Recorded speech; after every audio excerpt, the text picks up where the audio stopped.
Sir, this is a compelling discussion on Ukraine and the global impact. But, I like to take this opportunity to talk about your business, the Philippine Veterans Bank, and maybe the banking industry. How is the bank, and how do you see the banking sector today? What's your outlook? Well, the banking sector took a hit during the 2 years of COVID. So many of them, of course, had their portfolios down. People weren't borrowing and so forth and so on.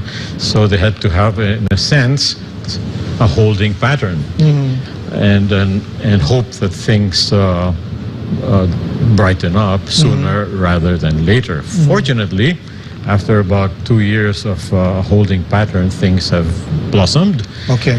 And economic growth is a reflection of a lot of businesses going back to borrowing from the banks and so forth, so that the banks are in better shape than they were last time. Okay. A good model of that, since you brought up Veterans Bank, would be the Veterans Bank. Okay. We're a relatively small bank in the private commercial banking industry. And a major reason why I am there is because the government, even though this was previous governments ago, asked me to go in there and fix it. That is a unique bank, which is probably, with all due respects to all the other banks, the most truly widely held in ownership. And it is held in ownership by the veterans of World War II. Yeah. So it's a bank, as I like to say, that is both a bank and a monument, because it is a monument to the heroes that brought us our liberty, guerrillas who fought in World War II. So whenever I was asked to fix it, because that bank had been shut down for mismanagement and running itself down. And when they were reopened, they seemed to have a new life, and then started going the bad way again. They were on the brink of a second shutdown. And that would be, even if it's second, it's strike three. Yeah. That would be bad for the veterans, bad for the banking sector. So I was asked to go in there and fix it, and that's what we've been doing. But first you have to do a repair job. And I told those that asked me to do it, well, just back me up, because I'll have to be draconian. Yeah. And by draconian, I meant I was going to get rid of the old board, put in a new board, get rid of the old senior officers, put in new ones, change the governance mechanisms and so forth and so on, so that the bank will be run like a bank. Right. Professionally. Yeah. Integrity and so forth and so on. Okay, we were able to accomplish that gradually, but we had a difficulty that our equity base was something that was pertinent way back when it was organized, but no longer within the 10 billion requirement of a private commercial bank, according to the regulatory requirements of the BSP. So a lot of our work over the past year has had to do with trying to raise this equity. It's not that easy if you're looking at the veterans or veterans of World War II. But fortunately, there are successful sons and daughters of veterans who have expressed their interest in bringing up a significant equity. So that I think that this year we'll see significant entry of equity into the Veterans Bank, enough for us to be able to expand our lending limits, expand our portfolio, and finally be able to demonstrate a serious financial entity that can be truly relied upon as a supplementary financial assistance, not just to the veterans of World War II, because during COVID, we spent our time amending the charter so that it would expand its assistance to all other veterans. See, my own vision of Veterans Bank, basic constituency, is similar to the Thai Military Bank. We will be the bank of first choice for the veterans of all kinds, the armed forces, all uniformed personnel. That Right. will be the basic constituency, while at the same Nice. time providing banking services and so forth, just like any other commercial bank.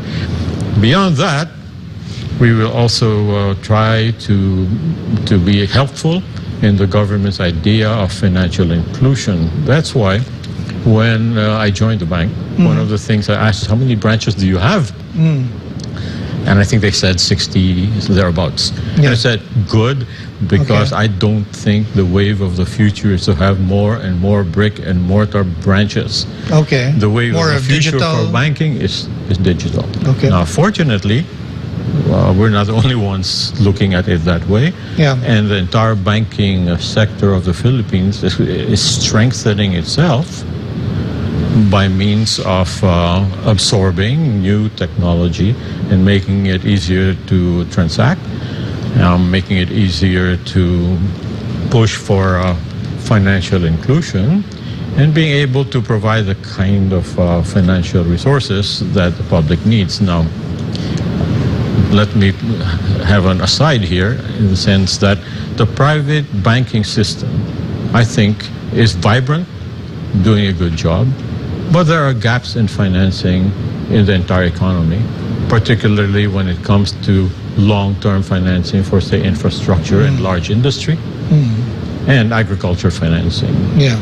I say that because I think that is exactly what the Land Bank of the Philippines Should be and the doing. Development Bank of the Philippines should focus on. Well, Land Bank is, I think, working out the details in its merger with United Coconut. United Coconut Landers Bank, right? What's your take on that? Is that the good move? Initially, they were talking about the Development Bank of the Philippines. They retreated from that, and now they're doing that merger with Land Bank. You were chairman of both. That's I think right. for one time, Land Bank and DBP, That's right? Is that a good move? Well, if the Coconut Bank was primarily intended for the benefit of coconut farmers, and coconut is a product in the Philippines that has strong export potential, Okay. then I think it would have, You're for it is it. correct Okay. to have put it much more with the Land Bank than with the Development Bank of the Okay. Philippines. As for the Development Bank of the Philippines, I think it should be the beacon for long-term lending, packaging public-private partnerships and infrastructure and so forth and so on, Yeah. and being a channel, Yeah. which it was during my time, Yeah. for external funding at lower rates I see. that can then be channeled to the sectors that need long-term financing. You mentioned high inflation a while ago as one of the external headwinds. How will that hit the banking sector here? Well, if the inflation is Very high. is high, the BSP will have to try to control it with higher interest rates, and higher interest rates means that the demand part Will of fall. business will kind of slow down. Yeah. So the headwind we are facing in this regard, now that you brought it up, is that we're trying to control inflation, Yeah. but at the same time we have to figure out what to do with the challenge of externally derived inflation, Right. U.S. inflation, plus the increase in commodity prices. Fertilizers have gone up, and energy costs, and so forth and so on. So it's a good thing that many people observed that one of the first acts of the president was to appoint a pretty good economic team. Okay. And we need them to really have a view not only of the Philippine Development Plan 2023 to 2028, but the externalities where the entire situation of the world economy and the relationships of the different players in that global economy Right. is evolving into something that we had not seen before. Yeah. I'm not sure if you've seen the new Philippine Development Plan. because Yes, I have. That's why I mentioned it. Yeah. Are you happy with it? I mean, is it on the right track? I mean, Some of it. Is there something else you would like to advise the economic managers or the president Well, himself? First, they're correct to build from what was already there. Okay. Don't start from scratch. The previous administration built a lot of infrastructure, and they should be able to use that in order to come up with job creation. Right. Second, there were laws that were passed that would attract investments, such as the Public Service Act. Public Services Act and the easing of ease of doing business for foreign investments. They're on the right track. Where I think that they have to be a little bit careful, because I read it, is the so-called lessons learned from COVID. Okay. This is a big debate all throughout the world. Some are thinking that the lessons learned from COVID is that you have to be alert to lock down the entire population again and inject them with more and more and more drugs. Vaccines, Whereas the others are thinking that we should move from pandemic to endemic. And educate our population about health habits and so forth and so on. But at the same time, which is in the plan, by the way, financing enough health facilities throughout the country so that we don't end up again with shortages of health facilities. So that, I think, is what I'm saying is that if they begin to think that the new normal means that education has to be online, then I think that's not a good idea. Most of the feedback right now is that education online, while it may have been necessary when it was thought that a response to COVID was lockdowns, are causing significant and serious effects, particularly on the younger youth. Well, one of the things that the President mentioned to, I guess, help stimulate the economy, I don't know if you want to weigh into it, the Maharlika Fund. I don't know if you had time to study it, but I think this is not a new issue. But in terms of the concept, is that a good one to look at? You know, not specifically. Right now, they're still tweaking it. And that's what I mean. It's not yet final, right? So. And I think it deserves to be tweaked. Because the initial impetus for it was almost elementary. If we have funds parked in a place that's earning 3%, why don't we pull it out and make it earn 6%? But you may or may not earn 6%, and the higher the aim, for the higher the risk. So these kinds of funds are gotten into by countries that have excess funds. It's just like playing the stock market. You would always be advised, don't play the stock market unless you have money that you don't mind losing in case there's a downturn. That's the essence of investment, right? But we are not in that situation. And it's a good thing that the initial draft had been tweaked to avoid getting into pension funds like SSS and so forth. And to avoid, in a sense, a structure where most of the expenses go to administration, and very little to investment, more than anything else. But overall, it's still a fund, if we're going to push through with it, where you need people that really know what they're doing.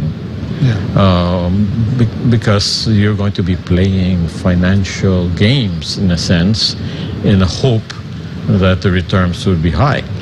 But if they don't, and there's then no guarantee. Our economy is not the kind like Singapore, Norway, etc. that can bear it, that can absorb it. Well, Secretary, this is very interesting. I think we have to have you back here again to talk about the details. Just let me know. But before we go, Secretary, maybe you want to leave a message to our viewers? Well, the message I'd leave to viewers is for what I said when we started. It is important for us to have optimism, even if it is guarded optimism. You know, I come from a family of veterans. Those people were teenagers when they were fighting the Japanese Imperial Army at great odds. So it's in our blood to be able to look at a problematic situation and figure out how we can to something to move it forward. However, if we decide to just wallow in sadness and rend our garments and so forth and so on, it won't solve anything. Well, Secretary, always a pleasure. I'd like to thank all the viewers watching this program and those watching this replay. I'd like to thank also Pastor Apollo Kibuloy for making this program possible. This has been Business of Politics. I'll see you next week. Secretary, thank you very much. Thank you.